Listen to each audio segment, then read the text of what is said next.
domingo pasado estuvimos viendo un texto bíblico que no es la primera vez que nosotros lo vemos, basado en Hechos capítulo 1, versículo 6. ¿Y qué es lo que nosotros leímos? Leímos a partir de ese versículo 6 específicamente, donde nuestro Señor está hablando con sus discípulos y ellos le hacen una pregunta importante. Esta pregunta, ese es el texto que vamos a estar leyendo a continuación. Y dice de la siguiente manera: entonces los que estaban reunidos les preguntaban diciendo: Señor, ¿restaurarás en este tiempo el reino a Israel? ¿Restaurarás en este tiempo el reino a Israel? Nosotros veíamos la semana pasada, o mejor dicho, el domingo, veíamos el contexto en el cual se hizo esta pregunta. Los discípulos estaban recibiendo las últimas instrucciones de nuestro Señor Jesucristo. Desde el momento de la resurrección de nuestro Señor Jesucristo hasta este momento han pasado 40 días. Y si nosotros comenzamos a leer desde el versículo 1 hasta el versículo 5 de este capítulo 1 del libro de los Hechos, nos vamos a dar cuenta que Jesús durante esos 40 días se lo pasó con sus discípulos, enseñándoles acerca del reino de Dios, acerca de lo que era la promesa del Espíritu Santo, diciéndole que no se fueran de la ciudad de Jerusalén, aunque Él no iba a estar allí con ellos. Lo que quiere decir que durante 40 días el Señor estuvo hablando con ellos, ministrándoles, estuvo diciéndoles cómo iban a hacer las cosas, diciéndoles cuáles eran las instrucciones que Él había dejado para esos días, para que ellos la tuvieran bien presente. Les habló de que permanecieran en la ciudad de Jerusalén porque el Espíritu Santo iba a venir sobre ellos dentro de no muchos días, como dice la Escritura. Esos 40 días fue hablándole y remachándole, como decimos, acerca de lo que es el reino de Dios. Los discípulos están recibiendo palabra del Señor, pero ya cuando está a punto de despedirse, ellos le hacen esta pregunta al Señor: Señor, ¿restaurarás el reino de Israel en este tiempo? Señor, como queriendo decir, todo lo que tú nos has dicho está bien, todo lo que hemos recibido de ti es maravilloso. Claro que tenemos nuestra mente en el reino de Dios. Claro, Señor, estamos enfocados en la misión que tú nos has delegado. Estamos esperando todas las promesas tuyas. Sí, vamos a quedarnos aquí en la ciudad de Jerusalén a esperar la promesa del Espíritu Santo para que venga sobre nosotros. Sabemos que tú has prometido que vas a dejar un consolador. Sabemos todo lo concerniente al reino de Dios, Señor, pero ¿hay algún tipo de esperanza para que cambie el clima político en el cual nosotros vivimos? Restaurarás el reino a Israel en este tiempo. ¿De qué reino estaban hablando? Aquí hay un choque entre dos reinos. Y en otras ocasiones le he dicho que en la vida del creyente constantemente vamos a estar bajo la situación de tener que decidir entre qué reino nosotros vamos a estar.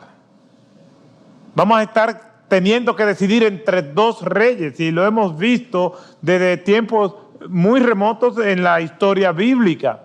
Moisés tuvo que decidir entre Faraón y Dios. Y nosotros vemos cómo en la epístola a los Hebreos, en el capítulo 11, dice que él rehusó a llamarse hijo de la hija del faraón por ser fiel a Dios constantemente. José igual, Daniel igual, los amigos de Daniel igual, Pilato por igual, pero eligió mal. Y nosotros a diario, cada vez que tomamos una decisión que glorifica al Señor, estamos tomando una decisión por el verdadero Rey y por su reino. Aquí los discípulos están recibiendo bien lo que el Señor le está diciendo, pero le están diciendo lo que hay en su corazón. Restaurarás el reino, pero ¿de qué reino están hablando ellos? Y ya les decía el domingo pasado que el primer rey de Israel fue Saúl, después de Saúl vino David, después de David vino Salomón, y después de Salomón, el hijo de Salomón, Roboam, y en los días de Roboam fue que el reino se dividió. Ellos están pensando en esa época dorada de David y Salomón, donde eran soberanos, donde ellos podían decir, esta es nuestra tierra, esta es nuestra nación, esto es nuestro pueblo, pero después el reino dividido no permaneció. Y después vino el imperio asirio y devastó una parte del reino, y después el otro reino, el reinado del sur, fue devastado por los babilónicos. Después de los babilónicos vinieron los medopersas, después de los medopersas vinieron los griegos, y después vino el imperio romano. Ellos están pensando en ese reino terrenal, finito, limitado. En otras palabras, el ambiente político, los problemas que venían por el conflicto con Roma y todo lo demás imperio le molesta. A través de la historia, muchas personas vinieron y se sublevaron contra los opresores, se rebelaron contra los distintos imperios y fueron sofocados, y había esa llama revolucionaria, esa sed de cambio. Esto es una pregunta cargada de ingredientes políticos. Restaurarás el reino a Israel en este tiempo. Ellos no tenían una comprensión clara del reino de Dios. A pesar de que habían visto a Jesús resucitado, ellos todavía no tenían una clara convicción de la dimensión y el alcance del reino de Dios. El reino de Dios no es más que el gobierno de Dios en nuestros corazones, y hemos sido llamados a nosotros a expandir el reino de Dios como parte de nuestra misión. Hemos sido llamados a buscar y a salvar lo que se había perdido junto con la misión que el Señor nos ha delegado. Hemos sido llamados a buscar primeramente el reino de Dios y su justicia, y estas cosas terrenales, las que sean necesarias, el Señor las va a añadir. Pero a pesar de esa misión clara, todavía nos afectan las cosas de este mundo. Jesús le dice a ellos: yo no les voy a decir a ustedes, o no le concierne a ustedes el saber el plan de Dios con relación a este tema en el futuro, pero les voy a dar poder para que testifiquen de mí donde quiera que yo los lleve.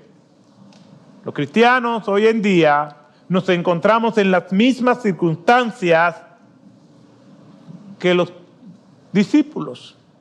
Lo que pasa en nuestro país o en cualquier país del mundo, a los cristianos nos afectan como ciudadanos que somos. Ahora mismo estamos en el medio de una campaña electoral, en medio de todo lo que esto implica, y las tensiones suben. Y las tensiones suben de tal manera que es fácil perder el rumbo de lo que verdaderamente significa el reino de Dios. Las pasiones políticas pueden consumirnos de tal forma que podemos poner lo político a lo del reino de Dios, como quizás ellos estaban siendo afectados. Nos acercamos a unas elecciones en nuestro país y nos preguntamos: ¿qué podemos hacer nosotros los cristianos? Yo sé que a todo creyente y a todo ciudadano de buena voluntad le preocupa todo lo que pasa a su alrededor. No solamente de este país, sino de cualquier país. Un creyente debe ser una persona que, por estar enfocada en el reino de Dios, va a estar enfocado de una manera correcta con relación a los problemas que nos pasan en la tierra. El estar involucrado y tener el reino de Dios como prioridad no es una anestesia que nos lleva a nosotros a marginar o ignorar lo que está sucediendo. Al contrario, la esperanza de este mundo es que nosotros estemos bien involucrados en el reino de Dios para llevarle a este mundo lo que este mundo realmente necesita. El estar involucrado en el reino de Dios, el cumplir con la misión de Dios, no es darle la espalda al mundo. Al contrario, el mundo querrá sacarnos del reino de Dios, querrá absorbernos para que nosotros le ayudemos, pero la mejor ayuda que le podemos dar al mundo no es ser tragados por él, sino venir y estar siempre dándole la prioridad a nuestro Señor. De la única manera que podemos amar bien al mundo es amando bien a Dios. De la única manera que nosotros podemos ser sal y luz es si Jesucristo es el Señor de nuestras vidas y todas las demás cosas vienen por añadiduras. No al revés. El tema político puede consumir aún a los cristianos y hacerlos desviar de cuál es la prioridad y la frontera que nos limitan hasta dónde podemos llegar, pueden ser diluidas por nuestras ambiciones personales, con buena fe o con mala fe, pero con nuestras ambiciones personales. Si bien es cierto que no debemos poner nuestra esperanza en el hombre, no es menos cierto que lo que hace el hombre nos afecta a nosotros, y el tener una perspectiva correcta del reino de Dios es una esperanza para el hombre mismo, aún para aquel que rechaza el reino de Dios. El reino de Dios es la esfera donde Dios gobierna. En un sentido amplio, todo es el reino de Dios. Y dentro de ese reino de Dios tiene súbditos que están en rebeldía con Él y otros que están en obediencia y sujeción a Él. Pero nada escapa a ese Rey de reyes y Señor de señores, a ese monarca cósmico que es nuestro Dios. Todo lo que hay en el mundo es de Dios. De Jehová es la tierra y su plenitud, el mundo y lo que en él habitan, sean rebeldes o no sean rebeldes, todo le pertenece al Señor. En el sentido más restringido del término, nosotros tenemos el reino de Dios y pertenecemos a ese reino de Dios, lo que estamos subordinados a su gobierno divino. Muchos creyentes pueden perder la perspectiva del reino de Dios por prestar su vista, su pasión, su corazón y todo lo que ellos son al reino de los hombres. Pero lo cierto es que lo que pasa en el reino de los hombres nos afecta a nosotros.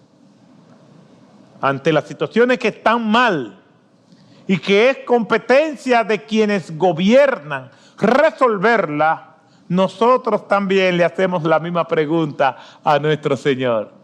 Nos dará un alivio político a nosotros, no solamente a los cristianos, al mundo, a los ciudadanos de este país o de cualquier otro país. Y hay una serie de preguntas que yo quiero una vez más compartirlas con ustedes,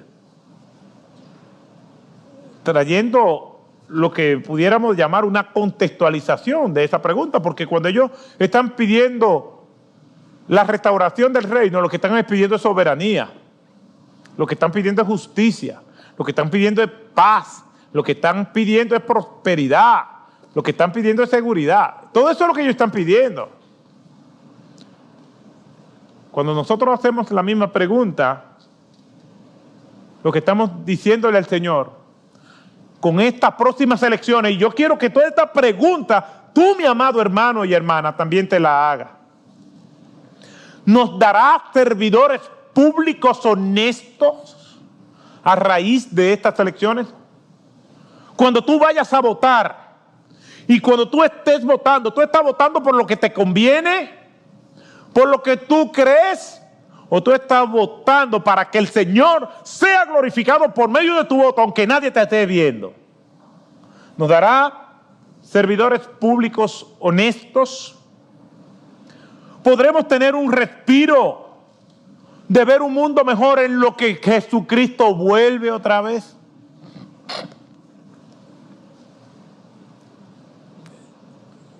¿Captó la pregunta? con mi voto yo voy a contribuir a un mundo mejor. ¿Está mal que pidamos ver una justicia saneada?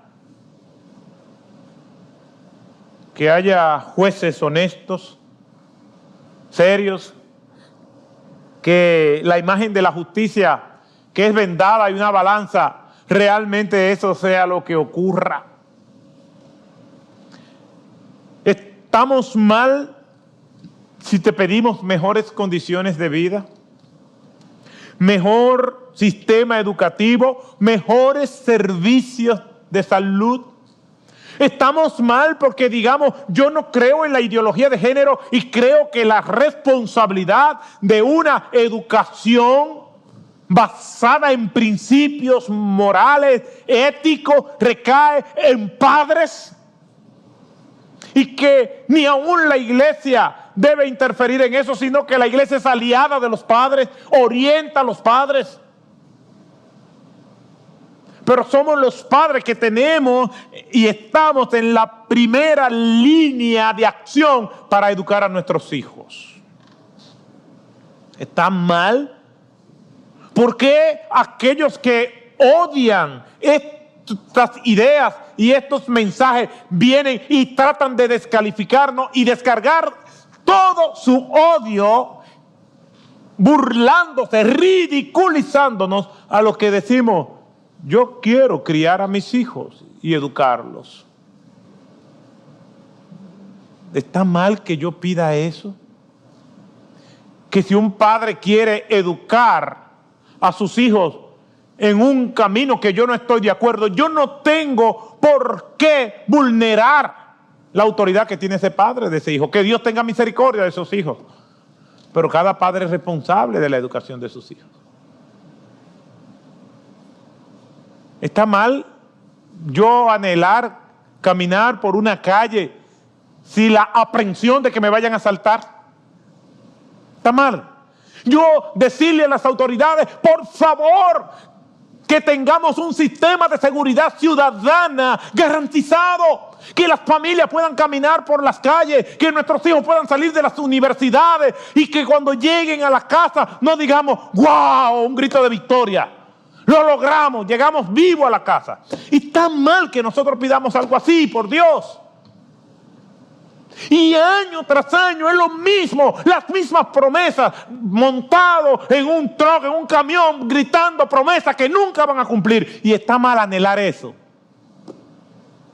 Eso no está mal. Queremos un gobierno que nos dé garantía de una política migratoria seria, donde no haya chantaje, donde no haya sobornos, donde no haya enriquecimiento ilícito, donde no haya robo, donde no haya estafa. Eso es lo que queremos. Y se lo pedimos a Dios. Eso no es contrario a Dios. Lo que pasa es que mi esperanza no está en esos cambios. Quizás esa es la diferencia, que muchos tienen tantas pasiones desbordadas por el tema político que ellos ponen sus esperanzas en eso. No, nuestra esperanza viene de Jehová, el que hizo los cielos y la tierra. Nuestra esperanza viene del Señor, en Él confiaré, en Él espera mi alma. De ahí es que viene mi esperanza. Pero esa esperanza no me inhibe a mí de ser un agente de cambio aquí en la tierra. Queremos una política migratoria humana, soberana y justa. Queremos que haya una política seria para la prevención de embarazos en niñas. Queremos una educación sexual que sea ética y moral, conforme a la buena costumbre, no a imposiciones. Queremos un país donde no haya violencia contra la mujer, ni contra los niños, ni contra el hombre. Una sociedad sana vendrá cuando haya familia sana. Por eso me da mucha suspicacia que haya un ministerio de la mujer. ¿Y por qué no tener un ministerio de la familia? Nos gustaría ver políticas sociales donde no haya niños pidiendo en las calles, donde no haya abuso contra el medio ambiente, donde no haya personas desaprensivas tirando y anarquizando mediante un tránsito salvaje o dañando las ciudades, llenándola de basura de todo tipo. ¿Está mal que le pidamos al Señor eso? No. Lo que está mal es poner nuestras esperanzas en el hombre, cortando los lazos de Dios para que eso ocurra. Por eso el Señor le dijo, pero recibiréis poder cuando haya venido sobre vosotros el Espíritu Santo. Ellos, por alguna razón, quizás le envolvía el deseo del poder. Hay muchas personas que están metidas en la política por el atractivo que ella representa cuando se está en el poder. Pero cuando estamos hablando de esto, hay algunos que piensan, incluso algunos cristianos, que el púlpito no es para hablar de esto, es que yo estoy hablando del Evangelio ahora mismo. Yo estoy hablando a partir de lo que nos enseña la palabra de Dios y cómo eso podemos aplicarlo a nuestras vidas. Hay algunos que quieren, que están en el campo de la política, que quieren nuestros votos, pero no quieren nuestra voz. No les interesa. Quiere que como autómata, échame el voto ahí, pero yo quiero decir algo, no me preguntes nada, yo lo que quiero es tu voto, no tienes derecho a hablar. Y eso no es así. Hay quienes entienden que la comunidad cristiana no debe inmiscuirse en los temas políticos. Y algunos piensan así por ignorancia, por mala fe o por ingenuidad, pero lo piensan. ¿Por qué? No es así. En primer lugar, porque estamos en el mundo aunque no somos del mundo. Y como estamos en el mundo, lo que pasa en el mundo nos afecta. Y nosotros tenemos la autoridad y el llamado de Dios para parar el mal. Decía Martin Luther King, tenemos que arrepentirnos en esta presente generación, no solamente de las malas acciones de la gente perversa, sino del pasmoso silencio de la gente buena. Edmund Burke, el filósofo inglés, decía, lo único que tenemos que hacer para que el mal triunfe es que la gente buena no haga nada. Nosotros tenemos una responsabilidad con Dios y como consecuencia de esa responsabilidad con Dios, tenemos una responsabilidad con el prójimo, con el mundo. Estamos en el mundo, pero no somos del mundo. ¿Por qué tenemos que hablar de este tema? Porque debemos cumplir con nuestros deberes cívicos, de votar, y de votar bien, y de votar con responsabilidad, y de votar para que los principios que llevaron este mundo a los niveles de civilización que hay se mantengan, que son los principios bíblicos, aunque le duela a algunos. Debemos hablar y los políticos deben escuchar nuestras voces porque nosotros votamos, porque pagamos impuestos, porque somos del aparato productivo del país, porque debemos ser congruentes a nuestras cosmovisiones. Y es penoso cómo algunos políticos creen que somos tontos, nos ignoran, nos insultan, nos ridiculizan o nos burlan. Entonces, pastor, está muy bien. Hasta ahora estamos de acuerdo. Yo creo que eso es así. Pero ¿por quién votamos? Esa pregunta me la han hecho, que estoy loco ya porque pasen las elecciones para que ya descansar de esto, porque todo es el tema del momento. Pastor, y entonces, ¿por quién votamos? Yo le voy a decir por quién vamos a votar ahora mismo. Y quizás esta frase, yo le voy a decir por quién votar, es para que usted no se vaya y se quede ahí. Y si usted se está durmiendo, espérate, déjame ver por qué el pastor va a decir que vamos a votar. ¿Por quién votar?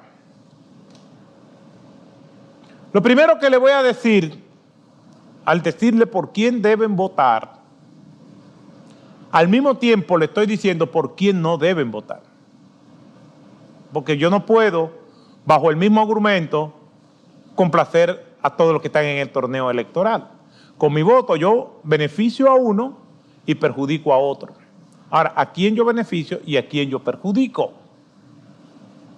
¿Cuáles son las principales carencias éticas y morales que los servidores públicos corruptos han violado? ¿Cuáles son las primeras? ¿Cuál es el tema sobre el tapete? Pero no ahora, años tras años, los que están en la oposición dicen, vamos a combatir ¿qué? Que es la primera palabra que le viene a la mente. Pero no piense todavía en este torneo electoral. Piense en 4 años atrás. Y después de esos años 4 atrás, piense en 4 más atrás. Y siga, y siga, y siga. ¿Qué es el argumento principal? Yo no sé ustedes, pero lo primero que a mí me viene a la mente es que todos los candidatos dicen combatir la corrupción. Porque todos decimos que hay que combatir la corrupción. Muchos no estaban nacidos, pero un presidente, Joaquín Balaguer, decía muchos años atrás, cuando muchos de ustedes no estaban nacidos, la corrupción, decía Joaquín Balaguer, se para en la puerta de mi despacho. Cuando ustedes todavía no conocían el término porque no tenían conciencia o no habían nacido, ya había un presidente que gobernó 12 años corridos, desde 1966 hasta 1978. En esa época de los 12 años, él decía que la corrupción se paraba en la puerta de su despacho. Y gobernó desde 1966 a 1978. Y en esa época ya él decía, la corrupción se para en la puerta de mi despacho. Como queriendo decir, si hay corrupción. Y le llamaba a esos corruptos los incontrolables, los que si esto, que aquello. Desde que yo nací, estoy oyendo el tema de la corrupción. Y es un tema serio. Es un tema serio porque cuesta millones y millones al Estado y a todos nosotros. Es un tema muy serio porque hay envuelto todo un entramado difícil que comienza desde la figura presidencial en algunas ocasiones. Y yo sé que es un problema serio. Y todos quisiéramos ver servidores públicos y privados también, serio. ¿Por qué? Porque la corrupción está en todo el aparato productivo, aún en las empresas privadas. Pero en el Estado es más visible. Desde el servidor público más modesto hasta el más encumbrado, el tema de la corrupción está sobre el tapete. Tráfico de influencia, estafas al Estado, préstamos para la aprobación de leyes y sobornos y todas estas cosas que nosotros sabemos. Ese es un problema serio que afecta todas las áreas, sistemas educativos. Ya nosotros vimos lo que pasó con la prueba PISA a los estudiantes, quedaron mal parados. Nosotros vemos el sistema de salud. Y no es que se construyan hospitales, es cuánto cuestan esos hospitales y cuánto cuestan esas infraestructuras educativas. No es solamente que se hagan, sino cuánto cuestan, cuánto cuesta el equipamiento, cuánto cuesta todo esto. Y después, ¿cuál es el personal capaz e idóneo que no tenga que ver con ningún vínculo político que haga su trabajo de una manera independiente y correcta? ¿Dónde están los controles de calidad que las empresas privadas tienen para también aplicarse a los servidores públicos? ¿Dónde está el departamento de anticorrupción? ¿Dónde están las cámaras de cuentas independientes? ¿Dónde está la justicia independiente? Todos esos son problemas serios y todos nosotros no podemos decir que porque yo soy cristiano eso no me afecta. Eso me afecta porque yo voto, eso me afecta porque yo soy ciudadano, eso me afecta porque yo transito por las calles y necesito seguridad. Para mí, para mi familia, para mis amigos, hasta para el que no conozco, para toda persona. Necesitamos niveles de dignidad. Entonces el tema de la corrupción es un tema serio. Y de ahí se desprende todo, la justicia y todas las demás cosas. Pero tenemos todos los años, no solamente desde los 12 años, sino quizás todo nuestro periodo republicano batallando contra la corrupción. Hemos tenido dictadores que han usufructuado los bienes de este país y se han enriquecido. Tanto es así que se habla más de Trujillo que de cualquier otro personaje en la historia dominicana, por el impacto que sus 31 años tuvieron sobre el país. Y había corrupción. Y antes de Trujillo también. Y cuando nos vamos al siglo XVIII también. La corrupción siempre ha estado desde 1844 hasta el día de hoy. ¿Y cuánto sufrimos y cuánto nos afecta el tema de la corrupción? ¿Está mal que yo le pida a Dios, Señor? No, no está mal, porque el Señor nos dice por medio del apóstol Pablo, dándoles instrucciones a Timoteo de cómo debe ser la vida de oración de un pastor y de la iglesia. Orad por las autoridades, por quienes nos gobiernan, para que vivamos quieta y reposadamente. Tenemos que orar para que el Señor le dé sabiduría a los gobernantes, a los que hacen las leyes, a los que influyen. Y no estoy hablando de youtubers, estoy hablando de los que hacen las leyes, de los gobernantes. Para que vivamos quieta y reposadamente. Necesitamos esto. Salió un artículo en la revista Forbes, devastador, donde dice que el índice de percepción de la corrupción se lleva a cabo a partir de 13 evaluaciones de expertos y la realización de encuestas a empresarios en 180 países, a los que puntúa en una escala de 0 a 100, donde 0 significa la mayor corrupción y opacidad y 100 correspondería a la mayor transparencia y honestidad en la administración pública. República Dominicana permanece entre los países con más altos niveles de corrupción, con una puntuación de 28 sobre 100, ocupando el lugar 137 de 180 países. Introduzco con la corrupción porque ese es un tema serio y parece ser que no tiene fin.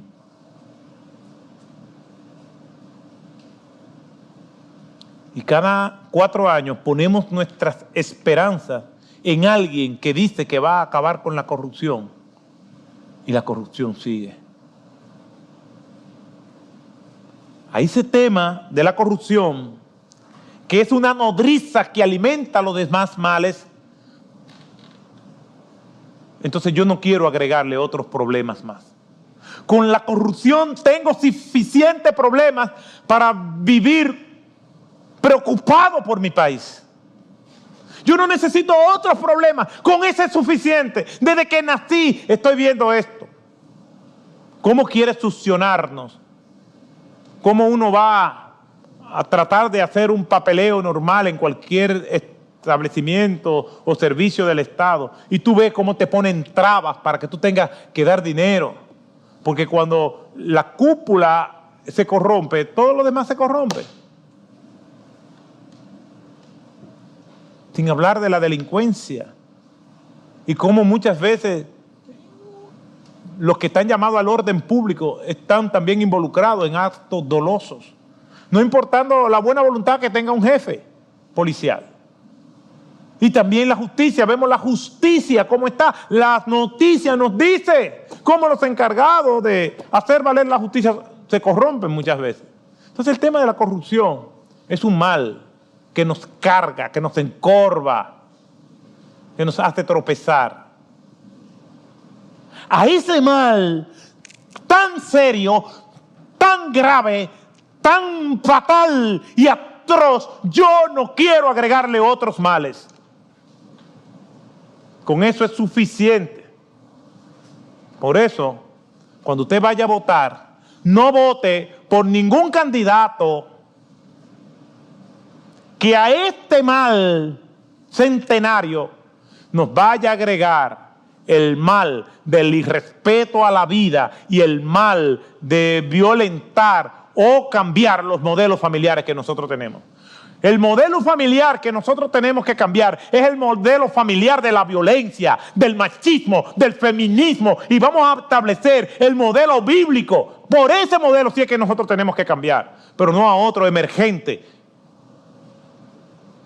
Vamos a pedirle a Dios con humildad que por primera vez, si usted nunca lo ha hecho en estas elecciones, usted vote no por lo que es su tradición electoral, sino para no añadirle a este pueblo mayores males que lo que hemos venido acarreando por tanto tiempo.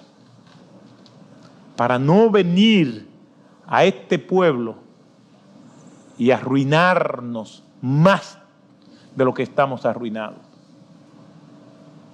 Un creyente tiene que tener conciencia. Un creyente no va a pensar, este partido no me favorece, o este partido me favorece, y aunque en términos de lo que es la vida y la familia, este partido no está de acuerdo conmigo, pero me conviene que gane. Un cristiano no piensa así. Hay algunos por ahí que dicen, pero ustedes no hablan del tema de la corrupción. Claro que si un creyente verdadero que ama la justicia, como dice la Escritura, buscar el reino de Dios y su justicia, un creyente verdadero le preocupa el tema de la corrupción. Pero no es el único tema que nos preocupa. Y yo oigo cristianos muy celosos con el tema de la corrupción, pero no valoran lo que es la familia, no valoran lo que es la vida. Y yo no voy a dudar de su fe, pero voy a dudar de su entendimiento de la verdad bíblica.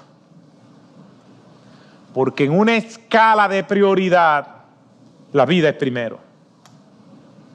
Pues entonces vamos a votar por los corruptos, y esos corruptos, si ponderan lo que es la vida y lo que es la familia, entonces tú votarías por ellos. Yo no estoy diciendo eso. Lo que estoy diciendo es que el tema de la corrupción no es suficiente para moverme a mí a la intención del voto para favorecer a alguien. Para mí también tiene que agregarme el valor de la vida y el valor de la familia. ¿Por quién votar?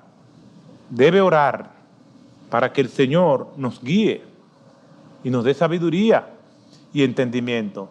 Todavía hay opciones. Hay en otros lugares donde no hay opciones. Aquí hay opciones. Y vamos a pedirle a Dios que nos guíe. Porque cuando nosotros no somos capaces de tener un discernimiento en algo tan obvio, hay asuntos más complejos donde entonces vamos a quedar atrapados. Señor,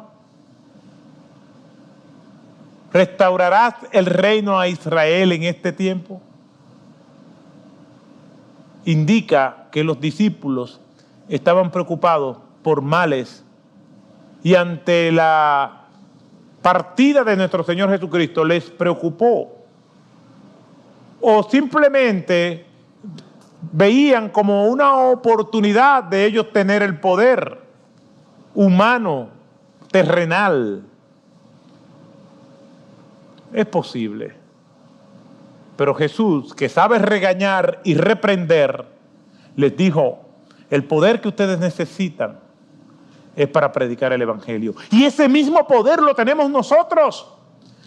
Y nosotros tenemos que tener como prioridad la proclamación del Evangelio, porque una persona que es transformada por Jesucristo será un delincuente menos y será un aporte a nuestra sociedad. Hermanos se me acercan, me dicen, pastor, yo estoy considerando entrar a la política. Y hoy hablaba con un hermano y me decía, yo pienso incursionar a la política, pero yo quiero prepararme bíblicamente. Gloria a Dios. Porque le hemos dado el espacio, quizás a los peores, para que nos gobiernen. Entonces vamos a pedirle a Dios que Él llame a hombres y mujeres probadas, como José, como Daniel, como Nehemías, para que puedan ser sal y luz donde quizás yo no puedo llegar. Que el Señor nos bendiga y nos ayude a ser sal y luz de la tierra. Pero la sal se debe colocar en el alimento para que entonces pueda afectar el alimento. La sal sirve para dar sabor. La sal sirve para preservar. Y el Señor nos ha llamado a ser sal, para darle sabor a este mundo insípido y para preservar los intereses del reino de Dios. Su palabra, su doctrina, que nos lleva a ser influyentes según el modelo de Cristo. Que el Señor nos bendiga y nos dé sabiduría y bendiga nuestra nación.